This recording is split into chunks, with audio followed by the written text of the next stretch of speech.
Now let's take a look at bad SEO tactics. Don't do or use any of the following. Never use hidden text.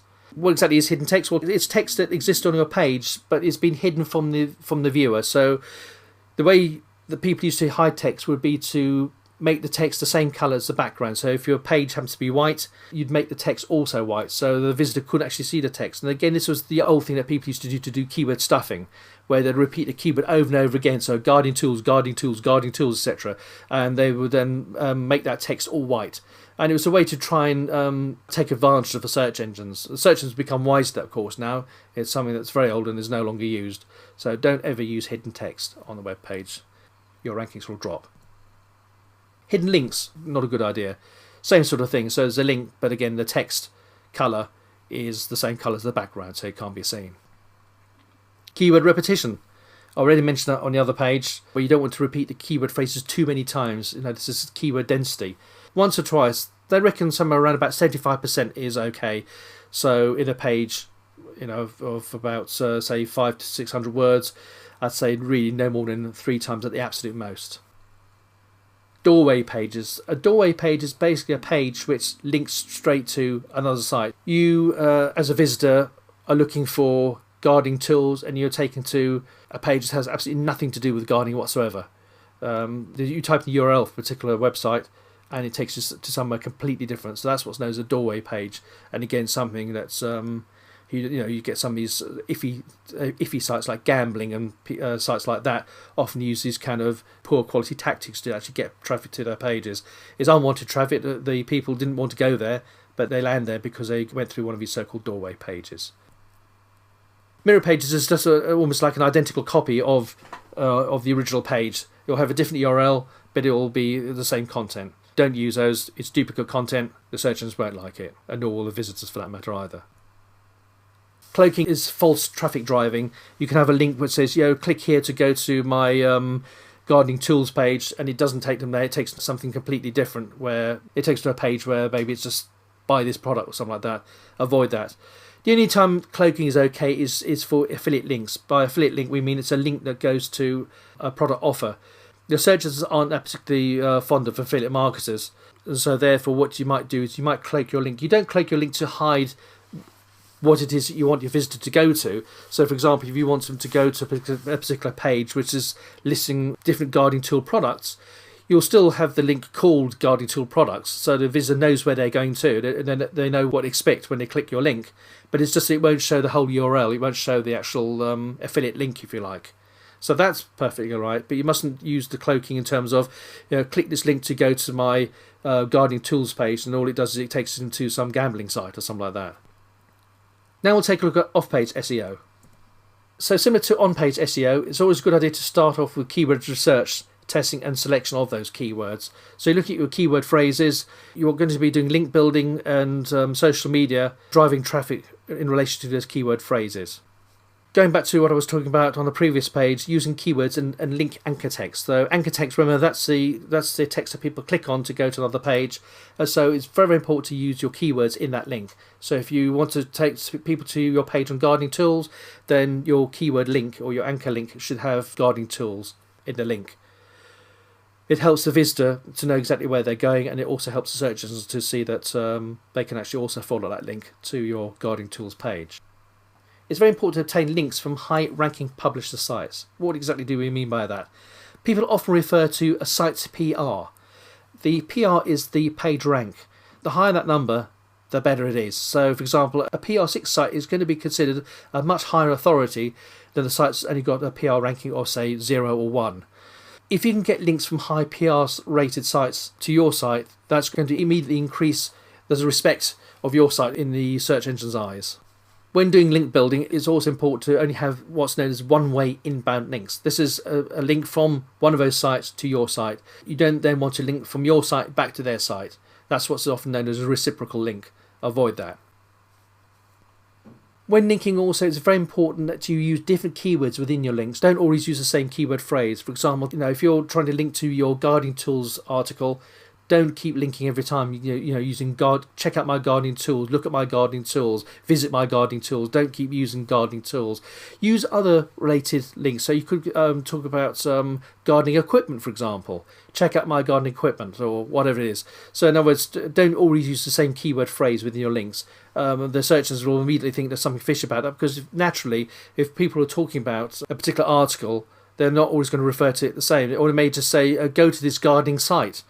So although you may not think it will help to drive traffic to your site to increase the rankings, by making it look more natural by using different keyword phrases to link to your article, it's going to look much more natural, and so therefore the search engines will rank you better.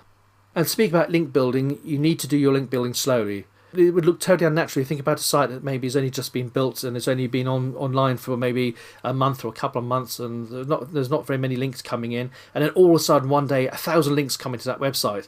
That's going to raise a red flag to search engines. They're going to think, well, what's going on here? One day there was hardly any links. Now all of a sudden there's all these huge amount of links, and that's often to do with these so-called link building tools, which blast out all sorts of links from various sites to your site. Don't do that. Build your links gradually. Make it look natural. Again, when doing links, it's very important to use relevant keywords near your inbound links. So let's just say you're going to have this link on gardening tools. Well, the sentence that leads up to that needs to be talking about different types of gardening tools. You may be talking about gardening forks, the different types, different shapes, or gardening hoe or something like that. And then, of course, within it, you can refer to your link of, check out my gardening forks here and my gardening tools here, etc. So that's what we mean by contextual relevance. In other words, the link has to be relevant to the sentence or the paragraph before, during, or after it.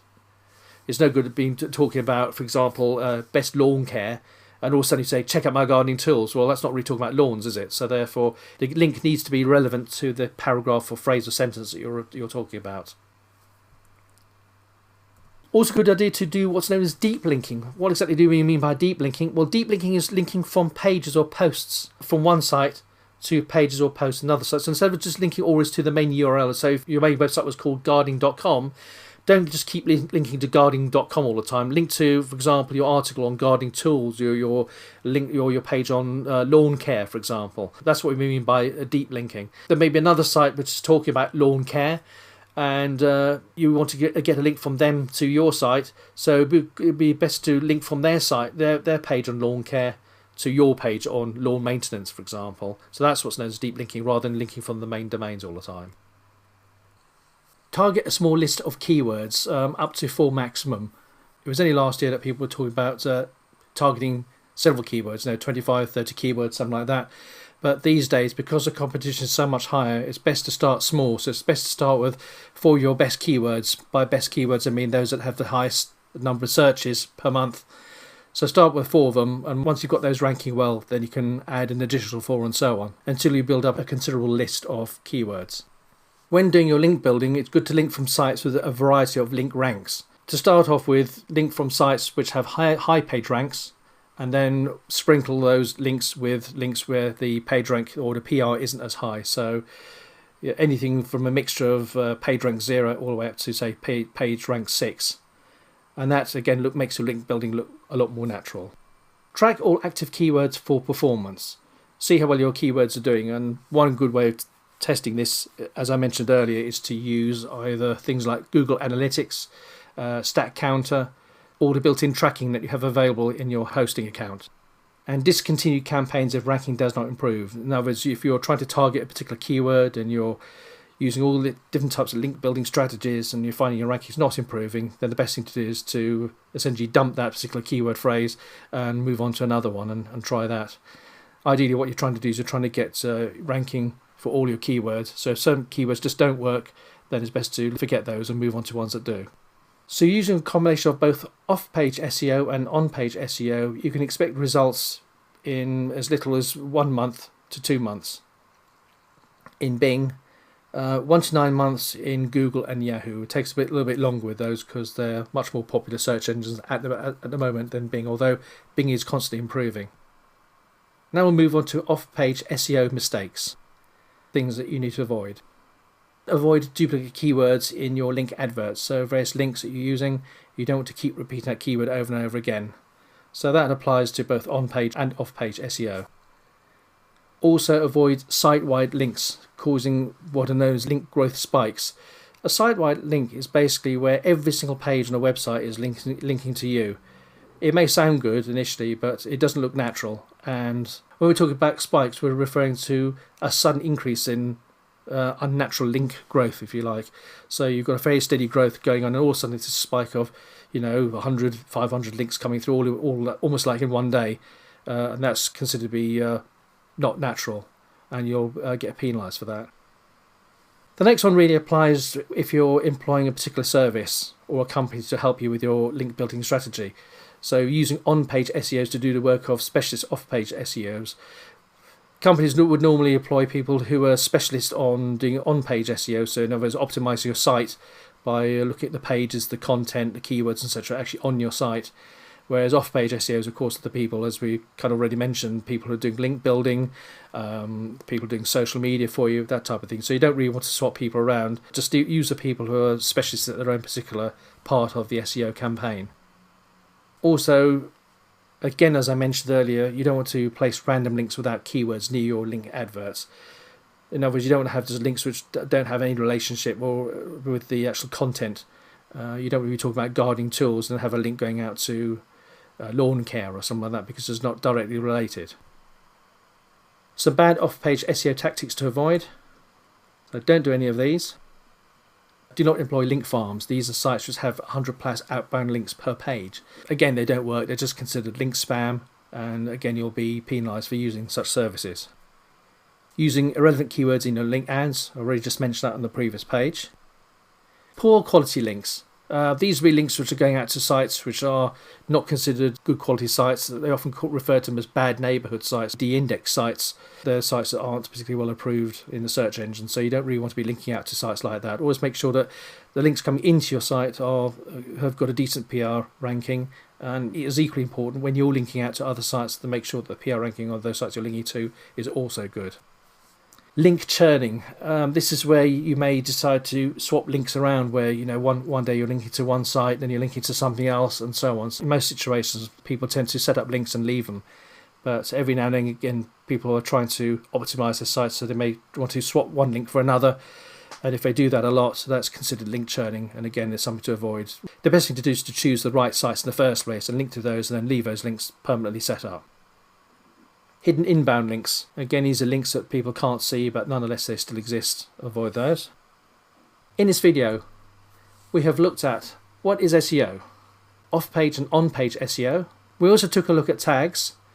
One I didn't actually mention previously was the title tag, and that's essentially the title of your website. But we did take a look at the meta description tag. That's what your website is about. So when you go to, say, Google and you do a search and you come up with the results, it shows you the title of the website that's highlighted in bold blue, and then immediately underneath that you've then got the description of the site, what the site's about, and that's the meta description tag. But we did look at the H1, H2, H3, etc. tags. Then we moved on to the URL structure, and then we looked at on and off page SEO strategies.